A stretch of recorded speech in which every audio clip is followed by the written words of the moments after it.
જો તાજેતરમાં ડેડિયાપાડા અને સાગબારામાં સરપંચની ચૂંટણી થઈ, એમાં સાગબારામાં એક ચૂંટણી હતી. એમાં એ ભારતીય જનતા પાર્ટી જીત્યું છે. એમાં આપના ઉમેદવાર જે હતા હારી ગયા છે. એ સીટ એ ગ્રામ પંચાયત આમ આદમી પાર્ટીની હતી, પણ ભાજપે કબજે કરી સાગબારા તાલુકામાં. ડેડિયાપાડા તાલુકામાં 28 ગ્રામ પંચાયતની ચૂંટણી થઈ.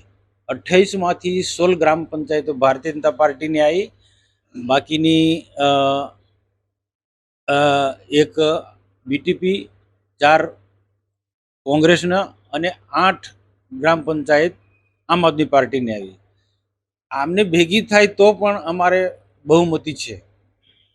એટલે આંકડો એ એમની બહુમતી સરપંચોને આવી તો આંકડો આપે.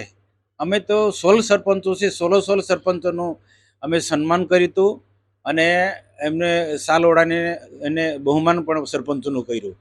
વાત રહી કે મોતીભાઈ વનમંત્રીના જે સગા સંબંધીઓ જે છે એ આમ આદમી પાર્ટીમાં જોડાયા. ત્યાં સ્થિતિ એવી હતી કે સરપંચની ચૂંટણીમાં એ તો સ્વાભાવિક છે કે બધા ગામના એટલા બધા સગા સંબંધી હોય, પરંતુ જે ત્યાંનો સરપંચ આંબાવાડી ખોડા આંબા એક જ પંચાયત છે, ગ્રુપ ગ્રામ પંચાયત છે. એમાં આમ આદમી પાર્ટીનો આંબાવાડીનો જે સરપંચ જીત્યો અને જે હારેલા જે ઉમેદવાર હતા એ કેજરીવાલ હારેલા ઉમેદવારો, સરપંચમાં હારેલા ઉમેદવાર કેજરીવાલે એમને આમ આદમી પાર્ટીએ જોડી દે. પણ સરપંચ તો ભાજપનો જીત્યો છે.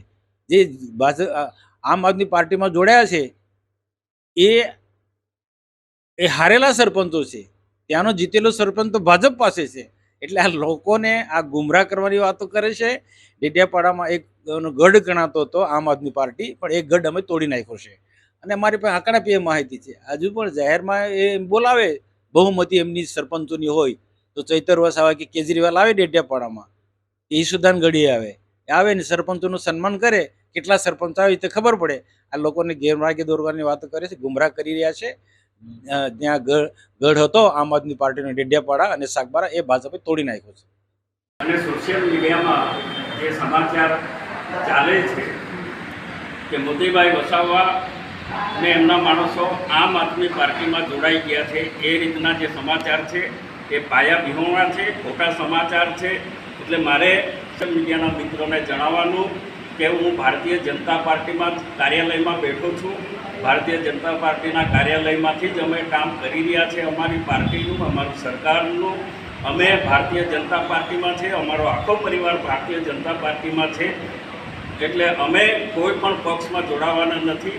મારા 2 ભત્રીજા સરપંચની ચૂંટણી લડતા હતા, એમાં એક મોટો ભત્રીજો ચૂંટણી હારી ગયો. એટલે એ અને એનો દીકરો 2 લોકો આમ આદમી પાર્ટીમાં જોડાયા છે. બાકી મારા બધા જ કાર્યકર્તાઓ, મારા બધા જ પરિવારના લોકો ભારતીય જનતા પાર્ટીમાં છે અને અમે ભારતીય જનતા પાર્ટીમાં જ રહેવાના છે અને ભારતીય જનતા પાર્ટીનું જ અમે કામ કરવાના છે. એટલે આ સમાચાર ખોટા છે. આમ આદમી પાર્ટીવાળા સરપંચની ચૂંટણીઓ ડેડિયાપાડામાં હારી ગયા, એટલે ધારાસભ્યશ્રીના જે માણસો હતા એ પણ હારી ગયા.